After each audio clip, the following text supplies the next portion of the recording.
জয় Hind friend, Baruipur physical training academy থেকে বলছি। আমার নাম অভিজিৎ মন্ডল। আমাদের একাডেমি থেকে মেয়েরা পাস করেছে, অনেক মেয়ে বলছিলাম তো একটা মেয়ে পায়ে ছোটো ছিল, আমি ভিডিও করতে পারিনি। আজকে পায়ে চোট ঠিক হওয়ার পরে মাঠে আমার সঙ্গে দেখা করতে এসে আজ ভিডিও করলাম। আর আমাদের এখন ভিডিও করা বন্ধ করে দিয়েছি, কারণ হলো আমাদের এখন সামনে অনেক রিক্রুটমেন্টটা চেপে গেছে ফর্ম ছাড়বে করছে, অনেক ফর্ম ছাড়ছে না। আর আমরা এখন পড়াশোনা করছি, আমরা পড়াশোনার ভিডিও একটু কমই ছাড়ি, পড়াশোনার ভিডিও আমাদের এখন ভিডিও কম ছাড়া হচ্ছে ভিডিও। আর আমি আলাপ করে নেবো আমাদের পাস পার্সেন্টের সঙ্গে। ফার্স্ট তোমার নাম, কোথা থেকে আসছো বলো। নমস্কার, আমি রাজিয়া মন্ডল। আমি আসছি বেহালা শিলপাড়া থেকে। তুমি আজকে কদিন প্র্যাকটিস করেছিলে? আমি মানে হাতে গুনে 10 দিন প্র্যাকটিস 10 দিন করেছি practice দাদার করেছি, কাছে। বাহ। 15 দিন এসছি টোটাল। তারপরে প্রথমে একটু সমস্যা হতো, আস্তে আস্তে দাদার গাইডেন্সে যেরকম ভাবে দাদা যা বলেছিল ওয়ার্কআউট করতে, সেইভাবে ওয়ার্কআউট করে 10 দিনে দাদা আমাকে তুলেছে। আমি এর আগে কখনো ভোরবেলা মাঠে পর্যন্ত যাইনি, না কখনো আমি ওয়ার্কআউট করেছি, না কোনো রকম ফিজিক্যাল স্ট্রেংথের সাথে মানে যুক্ত ছিলাম। সে 10 দিনে মাঠ পাস করার সময় অন্যভাবে 10 দিনে গেলে মাঠ পাস করে ভুল করে 10 দিনে কিন্তু মাঠ পাস করার সময় 10 দিনে কিন্তু কষ্ট কিন্তু করতে হয়েছে। আর ওর মধ্যে অনেকজন থাকে না যে স্ট্রেন পাওয়ার থাকে, যে অনেকজন থেকে মাঠে না গেলে মাঠ পাস করে যায়। অনেকে আছে অনেকে শুনবে মাঠে না গেলে মাঠ পাস করে যায়, প্রতিটা মাঠে পাস করে। সেরকম এর মধ্যেও কিছু ইম্প্রুভমেন্ট ছিল, যে স্ট্রেন পাওয়ার ছিল, যে একটুখানি দৌড়েছে মাঠ পাস করে গেছে। পুরো আমি বলবো না যে আমার জন্য খেলে মাঠ পাস করেছে, পুরোপুরি ক্রেডিট আমি নেবো না। ওর মধ্যে অবশ্যই স্ট্রেন পাওয়ার ছিল। আমি ওকে জাস্ট দমটা তুলে দিয়েছি, স্ট্রেন পাওয়ারে বের হয়ে গেছে। আমার কাজ ছিল দমটা তুলে দেওয়ার কাজ ছিল। 10 দিনে প্রতিদিন কন্ট্রোল রানিং করেছি ওকে, 5 দিনে 10 জাম্প করে আমি কন্ট্রোল রান করেছিলাম। ওটাই বের হয়ে গেছে, স্ট্রেন পাওয়ার ছিল বলে। আর যারা নতুন ক্যান্ডিডেট তাদেরকে একটা কথাই বলবো, এই বছরটা কিন্তু লাস্ট সুযোগ, তোমরা এই বছরটা কিন্তু ভালোভাবে পড়াশোনা করো। 2024 সালটা কিন্তু তোমাদের খুব লাকি ছিল, যে 2024 সালে যে এত বড় হিউজ ভ্যাকান্সি আসছে, কিন্তু এরকম ভ্যাকান্সি কিন্তু আসবে না। হ্যাঁ, 24 সালটা তোমাদের কিন্তু ভালোভাবে পড়াশোনা করতে হবে, ভালো প্র্যাকটিস করতে হবে। এখন মনে রাখবে, যেমন দেখো কদিন আগে কলকাতা পুলিশের কাট আপ বেরোলো, 56 কাট আপ গেছে, কিন্তু কাট আপটা কিন্তু পিড়ির চেয়ে কিন্তু কাট আপটা কিন্তু কমে গেল, তাই নাকি? তার এখন কম্পিটিশনটা করতে হচ্ছে, পিড়িতে কম্পিটিশন হচ্ছে আর মাঠে কম্পিটিশন হচ্ছে। তাই জন্য এখন কম্পিটিশনটা পিড়ি আর মাঠে কম্পিটিশন চলে যায়, তাহলে তোমাদের কিন্তু চাকরির পক্ষে সুবিধা হবে। তোমরা কি করতে হবে এখন, যে যেটা উইক, এখন যারা পড়াশোনায় উইক তারা ভালোভাবে পড়ো, যারা মাঠে উইক তারা মাঠ এখন শুরু করে দাও। এবং মনে রাখতে হবে, আমাদের পিড়িতে কম্পিটিশন আর মাঠে কম্পিটিশন, মেয়েদের কম্পিটিশন কিন্তু অনেকটা কমে যাচ্ছে। তোমাদের কিন্তু নিজের স্ট্র্যাটেজি নিয়ে তৈরি করতে হবে, নিজের স্ট্র্যাটেজি আমি কোন দিকে উইক। আর আমাদের এখানে পড়ানোর ব্যবস্থা রয়েছে, বারবার করে বলছি, পড়তে চলেছে এইটুকু বলতে পারে, আমার কাছে এসে তোমরা এক সপ্তাহ ক্লাস করে দেখো, অবশ্যই তোমাদের ভালো লাগবে। আমাদের কিন্তু স্যাররা প্রতিটা স্যার কিন্তু প্রতিটা সাবজেক্টের মধ্যে ধরে ধরে পড়াচ্ছে। আর আমার যাকে নিয়ে কিন্তু অভিজ্ঞ স্যার, এরা নয় যে স্যাররা নতুন ব্যাচ করে নতুন পড়াচ্ছে, স্যাররা অনেক জায়গায় পড়ায়, অনেক অভিজ্ঞ স্যার রয়েছে কিন্তু। আর নতুন ফ্যামিলিতে আসলে কি বলবো বারুইপুরে বলবো, প্রথম কথা আমাদের ওখানে কম বেশি মাঠ আছে, কিন্তু মানে অ্যাজ আ মানে ট্রেনার কাউকে পাওয়া খুব মানে সমস্যা, যেটা ওখানে নেই, মানে আমার চোখে পড়েনি। তার জন্য আমি ইউটিউব দেখে সার্চ করে আমি এখানে এসেছি। আমি কারো রেফারেন্সে আসিনি, টোটালটাই ইউটিউব দেখে। আমি দেখেছিলাম এর আগে অনেক দাদারা দিদিরা বা ছোট বোনেরা দৌড়াতে আমি দেখেছি, ইউটিউবে শর্টস দেখেছি। তো দাদার একটা চ্যানেল আছে, সেই চ্যানেলের থ্রু আমি এখানে এসেছি। প্রথম দিন এসে দেখে গেছি, মাঠ দেখেছি, খুব বিশাল সুন্দর ট্র্যাক, খুব মানে ট্র্যাকটা অনেকটা বড়, মানে ওরকম মাঠ, ওর তো সুন্দর ট্র্যাক আমার কখনো দেখা নেই। তো আমি দেখেছি দাদার, তারপরে দাদা কিভাবে মানে প্রথমে এসে আমি ভাবতাম যে 4.5 মিনিটেই হয়তো আমাকে দৌড়াতে হবে বা কিছু, দাদা ল্যাপ করাতো। ল্যাপ মানে ট্র্যাকে দৌড়ানোকে দাদা ল্যাপ শিখিয়েছে। দাদারা দৌড়াতো, আমি পারতাম না। তো দাদা সেই হিসাবে আমাকে বুস্ট আপ করে, আর মানে দৌড়ানোর ফলে মানে জগিং যেটাকে বলে, আস্তে আস্তে আস্তে আমার পাওয়ারটা বাড়ে।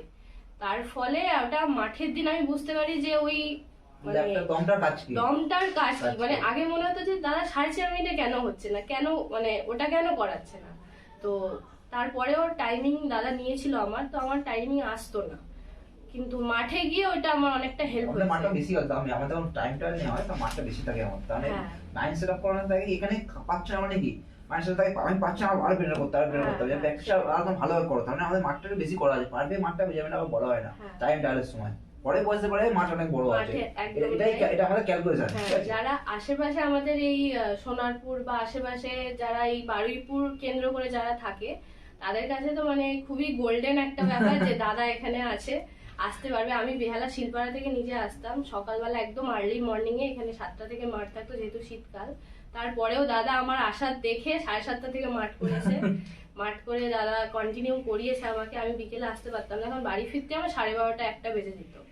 তো মানে টোটালটাই দাদা, আমি বলবো দাদা বলছে আর ক্রেডিটটা, কিন্তু টোটালটাই দাদা। দাদা যেভাবে যাবে, দাদা একটাই কথা মাঠে বলতো যে ওয়ার্কআউট কমপ্লিট করো, তারপর দেখা হ্যাঁ, যাবে। এটা এটা সবাইকে বলি আমি, ওয়ার্কআউট কমপ্লিট করতে ওয়ার্কআউট যদি কমপ্লিট পারো করতে বলে 10 দিন যদি আসো 15 দিন আসো, আমার যে ওয়ার্কআউট কমপ্লিট করতে মানে পাস করে দাও, আমার ওয়ার্কআউটটা কমপ্লিট করতে হবে না, আমার ওয়ার্কআউটটা। তারপর যে কোনো স্ট্রেচিং থেকে স্টার্ট করে ওয়ার্কআউট করা, যে কোনো পিটি, সেইগুলো যেগুলো অনেক নতুন, পায়ে ধরে যেত, পায়ের সিনবোনে যন্ত্রণা করতো, সেই মেডিসিনগুলো টাইম টু টাইম দাদা বলে দেওয়া, কিভাবে কি হবে, রাত্রে কিভাবে ঘুমাতে হবে, সকালে কিভাবে উঠতে হবে, কিভাবে চলাচল করতে হবে, টোটালটা ফার্স্ট টু লাস্ট দাদা A to Z গাইড করতো।